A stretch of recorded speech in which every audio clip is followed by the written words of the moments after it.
नमस्कार साथियों, आपका बहुत बहुत स्वागत है academy of science and arts by author Prakash sir के यूट्यूब चैनल पर।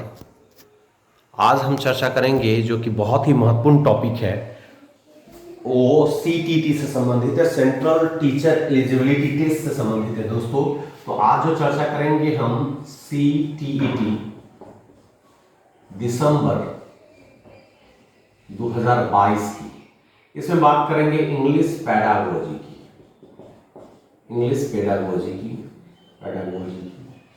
सबसे पहला प्रश्न आपके दिमाग में ये बन रहा होगा कि ये पेडागोजी होता क्या है। दोस्तों, पेडागोजी के क्वेश्चन आया था कि पेडागोजी से आप क्या समझते हैं। तो study of teaching methods, study of teaching methods को हम क्या बोलते हैं? स्टडी ऑफ टीचिंग मेथड्स को ही हम क्या बोलते हैं? पेडागोजी बोलते हैं। Teaching methodology. अब टीचिंग मेथड्स का अध्ययन अगर आप कर रहे हैं तो पेडागोजी मतलब टीचिंग मेथड्स का अध्ययन किया जाता है कि किस ढंग से बच्चों को पढ़ाया जाए कि बच्चों को समझ में आ जाए, क्योंकि बच्चे डिफरेंट बैकग्राउंड से आते हैं। बच्चे जो आते हैं वो डिफरेंट बैकग्राउंड से आते हैं, एक बैकग्राउंड से जो है बच्चे नहीं आते हैं। उन सारे बच्चे को कैटर करने के लिए, उन बच्चों को हैंडल करने के लिए हमें क्या करना पड़ता है कि जो बच्चे पेडागोजी का अच्छा समझ रखते हैं, हम सभी जानते हैं सीटीटी जो होता है वो 150 अंकों का पूछा जाता है, निगेटिव मार्किंग नहीं होता है मेरे प्यारे दोस्तों, और कंप्यूटर बेस्ड जो है ऑनलाइन एग्जाम होता है दोस्तों। तो सबसे पहले पेडागोजी होता क्या है? स्टडी ऑफ टीचिंग मेथड्स, उसको हम क्या बोलते हैं? पेडागोजी बोलते हैं। और डिफरेंट बैकग्राउंड के बच्चे यहाँ पर आते हैं। हम सबसे पहले समझेंगे जो आज टॉपिक लेने जा रहे हैं वो टॉपिक है दोस्तों role of grammar in learning a language. Role of a grammar in learning a language. किसी भी लैंग्वेज को सीखने में ग्रामर की क्या भूमिका है? हम सभी जानते हैं कि ग्रामर क्या होता है। Grammar is a set of rules that governs a language. बिना ग्रामर के हम किसी भी लैंग्वेज को जो है हम अनुशासित नहीं कर सकते, किसी भी लैंग्वेज को नहीं चला सकते। इसलिए grammar is a set of rules या grammar is a book of rules that governs a language. तो यहाँ जो आज का टॉपिक है वो सीटीटी दिसंबर 2022 इंग्लिश पेडागोजी से संबंधित है, जो कि आपके एग्जाम के पॉइंट ऑफ व्यू से बहुत ही महत्वपूर्ण है मेरे प्यारे दोस्तों। आज हम बात कर रहे हैं role of grammar in learning language, मतलब किसी भी लैंग्वेज को सीखने में ये जो ग्रामर की भूमिका होती है वो कैसी होती है। सबसे पहले आप जानते हैं, हम सभी जानते हैं कि ग्रामर जो है लर्निंग लैंग्वेज प्रोसेस में सबसे पहले नहीं आता, फर्स्ट प्रायोरिटी में नहीं आता है, लेकिन इसका बहुत इंपॉर्टेंस जो है वो बहुत ज्यादा है। इसका इंपॉर्टेंस जो ग्रामर का है वो किसी भी लैंग्वेज को सीखने में बहुत महत्वपूर्ण है। It plays a pivotal role in order to facilitate meaningful communication. If you would like to do the meaningful communication, then you will have to at home in grammar, because without it improves accuracy in writing a language. If you are going to write a right sentence, correct sentence, accurate sentence, then you must have the proper knowledge of grammatical items, how to put the words to get a meaningful sentences, and your communication will be meaningful if you use grammatical items, grammatical words properly. Then understand that you have learned a language. If you don't have the knowledge of grammatical items, grammar, it means that you have not learned a language, because without language we cannot be able to comprehend any phases of our life. If you would like to comprehend, if you would like to do the comprehension, if you would like to understand anything in science, SST, you will have to understand the language, because everything is written in language, and I have to make you understand how to teach English pedagogy and what are the role of grammar in learning a language, how language can be learned with the help of grammar. I am going to explain this, guys. My dear friends, we must understand that words are used, classified, and a structure. It regulates the representation of ideas and feelings. If you would like to regulate the ideas and feelings, then you will have to understand the rules of grammatical rules you have to learn, and it must be well learned, applied. Mission of a language to convey the ideas would fail miserably. I can be able to tell you, my dear friends, without the proper knowledge of English, you can't be able to convey the right message to the learners. Nowadays, we see that nobody wants to read grammar. Therefore, there is a lack of accuracy in what? In languages, because most of the students, they do not know how to write right sentences. Therefore, I would like to tell that there is a deficiency of grammar teacher. They do not teach. Mostly we see in a CBSE school, most of the teachers teach literature. They do not focus on the basic grammatical items.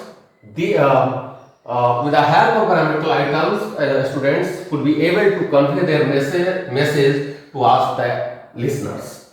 Here, I am going to make you understand that grammar is a system of language. I would like to tell you, my dear friends, grammar is a system of a language. Grammar, what is a grammar? Grammar is a system of a language. किसी भी language का जो है एक system होता है grammar, उसी system पर आधारित होता है कोई भी लैंग्वेज। किसी भी लैंग्वेज का एक ग्रामर होता है, अपना रूल होता है, उसी रूल के अनुसार कोई भी लैंग्वेज क्या करता है, चलता है, उस रूल को फॉलो करता है कोई भी लैंग्वेज। जब तक हम इस लैंग्वेज के सिस्टम को नहीं समझेंगे, किस सिस्टम पर काम कर रहा है ये लैंग्वेज, ग्रामर के किस सिस्टम पर काम कर रहा है कोई भी लैंग्वेज, तब तक हम लैंग्वेज को जो है मीनिंगफुल लैंग्वेज हम नहीं सीख पाएंगे, लैंग्वेज का लर्निंग नहीं हो पाएगा, कह सकते हैं हम कि प्रॉपर लर्निंग नहीं हो पाएगा। एक बात ये हुई। With the help of grammar, words are used, classified and structured together to form coherent spoken and written communication.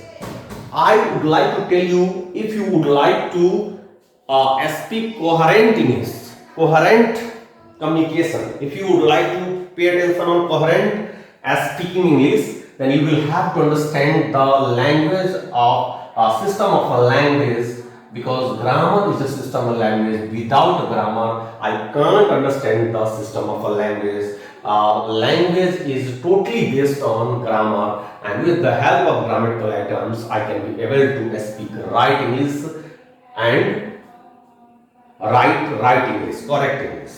Therefore, it provides a proper order or sequence to sentences for better representation of ideas to facilitate meaningful communication. Grammar is central to the teaching and learning of a language. Grammar is central to the teaching and learning of language. It is known that children acquire their first language without proper grammar instruction. They will observe grammar rules as they hear, read, use language in communication activities. Aims and objectives of teaching English grammar. अगला जो point है जिस पर हम चर्चा करने जा रहे हैं, जो बहुत महत्वपूर्ण है हमारे एग्जामिनेशन के पॉइंट ऑफ व्यू से, वो है AIIMS and objectives of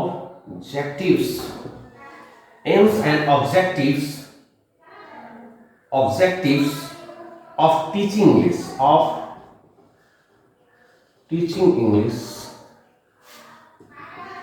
English grammar. यहां कहने का मतलब है कि क्या उद्देश्य है टीचिंग इंग्लिश ग्रामर पढ़ाने का, क्या उद्देश्य और क्या लक्ष्य क्या है और उसके उद्देश्य क्या है, उसके ऑब्जेक्टिव्स क्या है। टीचिंग इंग्लिश ग्रामर के ऑब्जेक्टिव्स क्या हैं और एम्स क्या है। किसी भी चीज जो हम करवाते हैं, इंग्लिश ग्रामर कोई भी टीचर जो है पढ़ाता है तो उसका उद्देश्य क्या होता है, ऑब्जेक्टिव्स क्या होता है, एम्स क्या होता है, किस चीज को ठीक करना चाहता है इंग्लिश ग्रामर सिखा करके। तो मुझे लगता है कि इसका जो एम्स और ऑब्जेक्टिव्स है, पहला जो है main objectives and aims of English teaching English grammar are as follows. It helps to use the language effectively. देखिए लैंग्वेज जो है इफेक्टिवली यूज होता है, इफेक्टिवली। मेरे प्यारे दोस्तों एक समझना जरूरी है कि टीचिंग इंग्लिश ग्रामर का जो ऑब्जेक्टिव्स और मेन ऑब्जेक्टिव्स और एम्स जो है, लैंग्वेज इफेक्टिवली जो है बच्चे क्या करते हैं, लर्न कर पाते हैं, या वो बोल पाते हैं, स्पीक कर पाते हैं, या वो राइट कर पाते हैं। जैसा हम सभी जानते हैं कि लैंग्वेज स्किल्स होता है दोस्तों, लैंग्वेज स्किल्स होता है, और लैंग्वेज स्किल्स जो होते हैं वो होते हैं LSRW। ये भी एक टॉपिक है जहां से क्वेश्चन कई बार सीटेट जो है भर भर में क्वेश्चन पूछता है। एल कम तो लिसनिंग, स्पीकिंग, रीडिंग और राइटिंग। यहां पर लिसनिंग और रीडिंग दोनों जो है वो रिसेप्टिव स्किल है, रिसेप्टिव। कई बार एग्जाम में पूछा गया है, ये रिसेप्टिव स्किल्स है, इसको थोड़ा सा देख लेते हैं दोस्तों। और स्पीकिंग और राइटिंग जो है वो आपका प्रोडक्टिव स्किल्स है, प्रोडक्टिव स्किल्स मेरे प्यारे दोस्तों, ये प्रोडक्टिव स्किल्स है। लिसनिंग और रीडिंग जो है वो रिसेप्टिव, मतलब रिसीव कर रहे हैं। जैसे हम बोल रहे हैं आपको तो आप कुछ ना कुछ रिसीव कर रहे हैं, सुन रहे हैं, आप तो कुछ रिसीव कर रहे हैं। या पढ़ते हैं तब भी हम क्या करते हैं, कुछ गेन करते हैं, रिसीव करते हैं। लेकिन स्पीकिंग और राइटिंग में हम प्रोडक्ट प्रोड्यूस करते हैं, क्रिएट करते हैं, मैन्युफैक्चर करते हैं, कुछ नया चीज बनाते हैं, बोलते हैं। जैसे हम बोल रहे हैं तो हम क्या कर रहे हैं, प्रोड्यूस कर रहे हैं। और राइटिंग भी करते हैं तो प्रोड्यूस करते हैं। देखिए listening skill, speaking skill, reading skill और राइटिंग स्किल, इसी वे में जो है वो सीखना। ऐसा नहीं है कि अगर कोई बच्चा स्पीकिंग स्किल सीख रहा है तो वो लिसनिंग और राइटिंग और लिसनिंग और रीडिंग और राइटिंग नहीं सीख रहा है। इंटीग्रेटेड अप्रोच होता है। जब भी कोई इसमें से स्किल आप सीख रहे हैं, राइटिंग स्किल सीख रहे हैं, तो उसमें रीडिंग स्किल भी होता है, स्पीकिंग स्किल और लिसनिंग स्किल भी, तीनों होता है। कोई भी एक स्किल आप अगर गेन कर रहे हैं तो आपको डेफिनेटली चारों का चारों स्किल्स जो है इंटीग्रेटेड होता है। हमने कहा लिसनिंग और रीडिंग जो है वो आपका रिसेप्टिव स्किल्स है, हम उससे कुछ गेन करते हैं, उससे कुछ पाते हैं। जब आप हमसे सुन रहे हैं, अभी आप हमें सुन रहे हैं तो आप क्या कर रहे हैं, कुछ ना कुछ पा रहे हैं, रिसीव कर रहे हैं। लेकिन जब स्पीकिंग और राइटिंग करते हैं तो कुछ ना कुछ हम देते हैं, हम प्रोड्यूस करते हैं, क्रिएट करते हैं, मैन्युफैक्चर करते हैं। इसलिए स्पीकिंग और राइटिंग को जो है प्रोडक्टिव स्किल या क्रिएटिव स्किल कहा गया है। ये याद रखना जरूरी है, क्योंकि इससे यहाँ से भी क्वेश्चन, कई सारे क्वेश्चन एग्जाम में पूछे जाते हैं। हमने कहा कि लैंग्वेज जो है इफेक्टिवली जो है यूज करने के लिए, अगर आप लैंग्वेज को इफेक्टिवली यूज करना चाहते हैं तो आपको ग्रामर का बेहतर नॉलेज होना चाहिए। नहीं तो आप इफेक्टिवली यूज नहीं कर पाएंगे, ग्रामर का प्रॉपर नॉलेज आपके पास नहीं होगा तो आप लैंग्वेज को इफेक्टिवली नहीं बोल पाएंगे, नहीं लिख पाएंगे, नहीं समझ पाएंगे। तो लैंग्वेज को इफेक्टिवली अगर यूज करना है तो इसका ऑब्जेक्टिव्स, टीचिंग इंग्लिश ग्रामर का ऑब्जेक्टिव्स और एम्स जो है लैंग्वेज को इफेक्टिवली क्या करना, यूज करवाना किसी भी व्यक्ति के द्वारा। नेक्स्ट पॉइंट है दोस्तों, knowledge of the underlying rules of grammar is provided.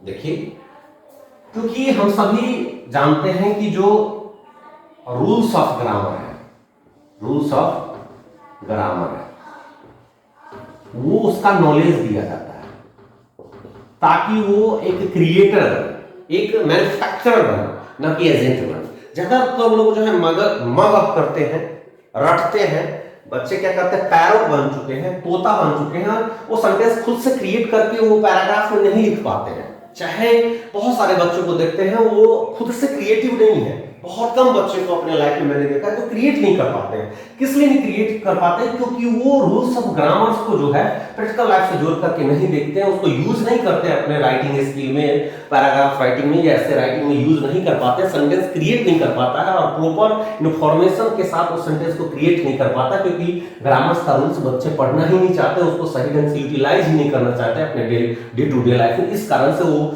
सही से एक्सप्रेस नहीं कर पाते। और अगर सही बहुत बेहतर ढंग से आपको इफेक्टिवली एक्सप्रेस करना है, एक्सप्रेशन भी बहुत शानदार हो जाएगा अगर आपका इंग्लिश ग्रामर बहुत महत्वपूर्ण होता है। इसलिए इंग्लिश ग्रामर पढ़ाया जाता है।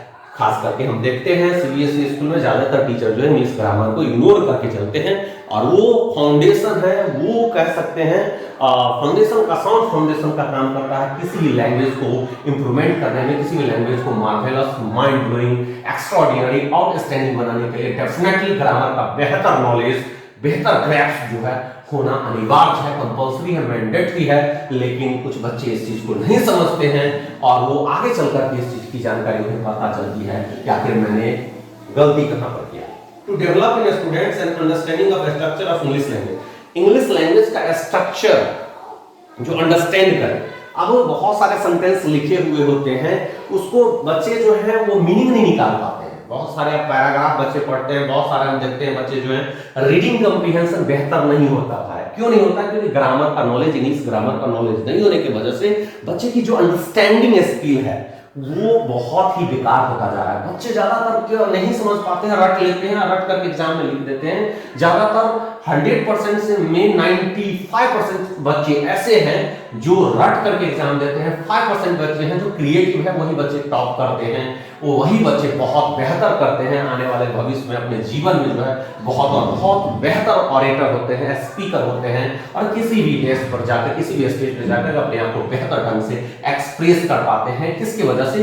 तो ये लैंग्वेज जो है ग्रामेटिकल आइटम्स की वजह से बेहतर ढंग से चीजों को परोसते हैं और लोगों के सामने में रखते हैं, और चीजों को जो है वो सही से लोगों को समझ में भी आता है। अगर ग्रामेटिकल आइटम आपका सही नहीं है, ग्रामर बेहतर ढंग से नहीं आप यूज कर पा रहे हैं, देखिए यहां पर क्या होता है, ग्रामर की सहायता से जो है लॉजिकली और करेक्टली, देखिए ग्रामर की ही सहायता से आप किसी भी चीज को आप लॉजिकली एक्सप्रेस कर पाते हैं। एक्सप्रेस जो करते हैं आप, एक्सप्रेशंस जो है आपका बहुत बेहतर हो जाता है, आपका एटीट्यूड, आपका एक्शन बहुत बेहतर हो जाता है। किसकी वजह से? क्योंकि आप ग्रामर का नॉलेज आपका हो जाता है, तो आप लॉजिकली किसी चीज को एक्सप्रेस करते हैं और करेक्टली एक्सप्रेस करते हैं। तो ये भी उद्देश्य है ग्रामर को सिखाने का, अपने आइडियाज को लॉजिकली, ऐसा नहीं अपने जो आइडियाज हैं, आपके पास बहुत सारे आइडियाज हैं, आप ग्रामर की कमी के कारण उसको आप लॉजिकली एक्सप्रेस नहीं कर पाते, करेक्टली एक्सप्रेस नहीं कर पाते हैं। इसीलिए जो है objective set teaching English grammar का कि बच्चों के अंदर में जो आइडियाज हैं, नए नए आइडियाज हैं, उसको वो ग्रामर की सहायता से लॉजिकली और करेक्टली एक्सप्रेस कर पाए।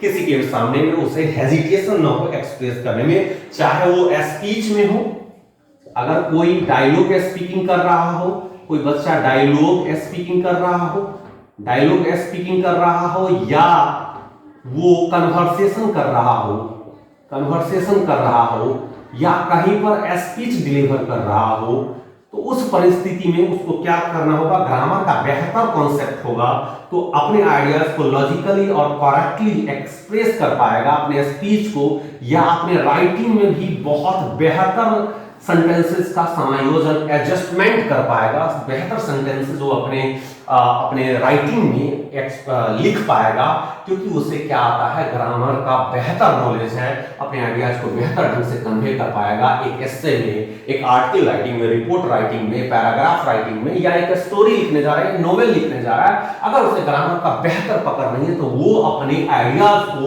बहुत सुंदर सुंदर आइडियाज उसके पास है, लेकिन लॉजिकली उसको एक्सप्रेस नहीं कर पाएगा, लॉजिकली जो है प्रेजेंट नहीं कर पाएगा, करेक्टली प्रेजेंट नहीं कर पाएगा अपने स्पीच में।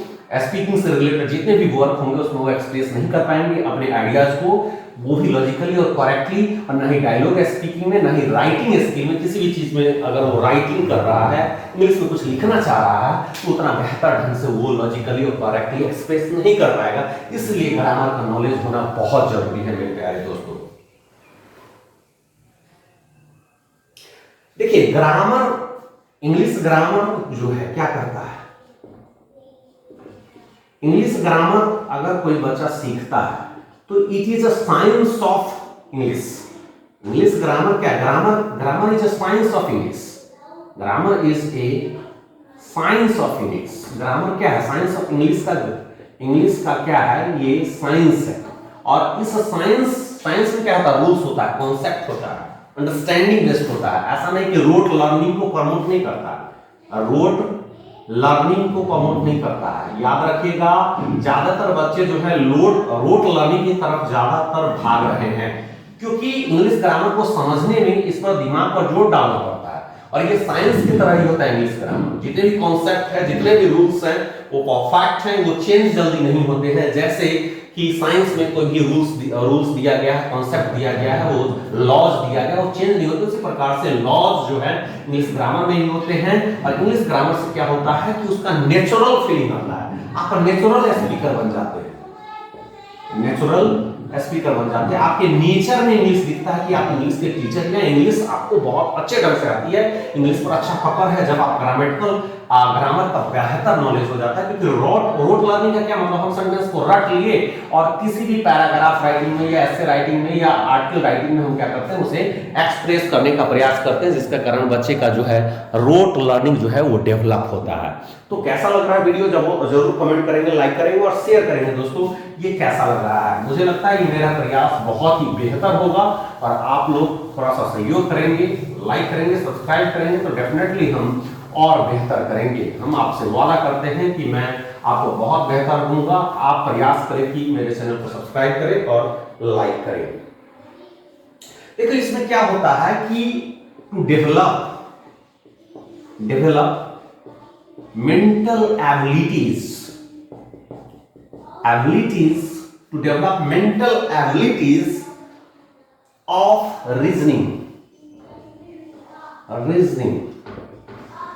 develop mental abilities of reasoning to develop mental abilities of reasoning and correct observation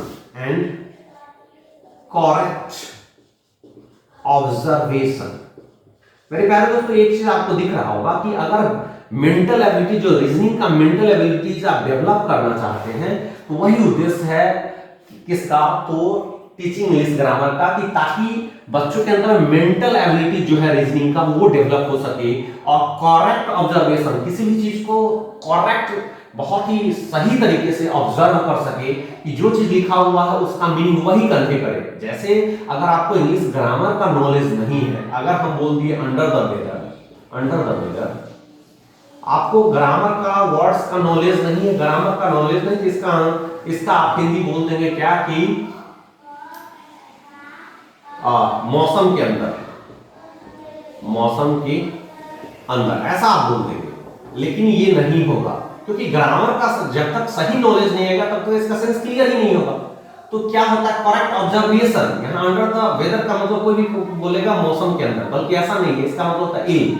under the weather का मतलब होता है इल। अब देखिए यहाँ पर देखने में तो ये लग रहा है कि मौसम के अंदर इसका सेंस हो रहा है, लेकिन सेंस हो रहा है इल हो रहा है, सिक हो रहा है, बीमार हो रहा है, इसका अर्थ बीमार हो रहा है। तो क्या होता है, इंग्लिश ग्रामर पढ़ाने से क्या होता है कि मेंटल एबिलिटीज जो है mental abilities of reasoning develop हो जाता है और करेक्ट ऑब्जर्वेशन, जो एक्चुअल जो है सेंस है, एस्प्रिट ऑफ द वर्ड जो है बच्चे समझ पाते हैं। और ग्रामर सिखाने का यही उद्देश्य है कि बच्चों को एस्प्रिट ऑफ द सेंटेंस, जो बेटर अंडरस्टैंडिंग ऑफ सेंटेंस है, वो जो रियल सेंस है उसी सेंस को कन्वे करें, ना कि गलत सेंस। बहुत सारे बच्चे जो है गलत सेंस लगा लेते हैं, जिसके कारण उसका आंसर गलत होता है। लैंग्वेज की वजह से बच्चे जो है बहुत बेटर अंडरस्टैंडिंग नहीं कर पाते, जिसके कारण सही से आंसर नहीं दे पाते, और सही से आंसर नहीं दे पाते तो सही से मार्क्स उसका नहीं उठ पाता है। दोस्तों बहुत सारी समस्याएं हैं, लैंग्वेज को बहुत जल्दी, और खास करके बिहार में लैंग्वेज की स्थिति बद से बदतर होती जा रही है। और अगर हम लैंग्वेज को सही नहीं करेंगे, अगर हम इंग्लिश लैंग्वेज को सही नहीं करेंगे, तो इंग्लिश लैंग्वेज में ही सीबीएसई में ज्यादातर एजुकेशन दिए जाते हैं और इंग्लिश लैंग्वेज ही कमजोर होता है बच्चों का, जिस कारण से वो सही ढंग से कन्वे नहीं कर पाते। ज्यादातर बच्चे उसे रट लेते हैं, उसका सेंस नहीं लगा पाते।